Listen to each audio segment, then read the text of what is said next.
So eto na mga bossing ko sa mga nag-aabang dyan ng soundcheck ng Apido para sa Aerox B3. Ayan na mga bossing ko, kakatapos lang natin magkabit. At sa mga nagtatanong dyan kung magkasukat lang ba ang Aerox B2 at Aerox B3 sa muffler, eto na po yung patunay mga bossing ko. Ang ginamit natin na muffler dito mga bossing, NMAX B2 at Aerox B2, magkasukat kasi yung dalawa na yun. Ngayon, sinalpak natin siya sa Aerox B3. Ayan mga bossing, Aerox B3 yan.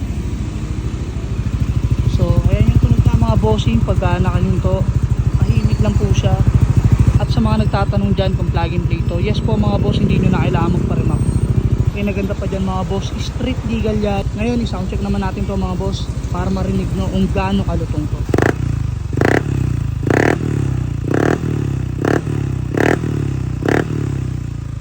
Low RPM pa lang yun mga boss, try naman natin yung sagot.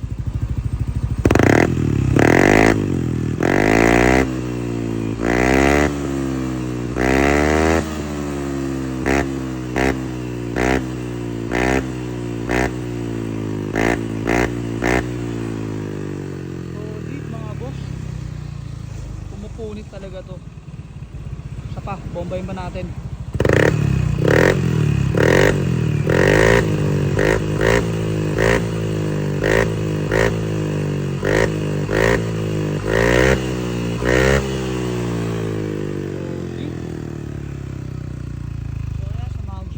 Ng Apido, Bluetooth. Dito lang yung mga bossing sa KCC. Location natin, Dasma, Cavite. Pin nyo lang sa map.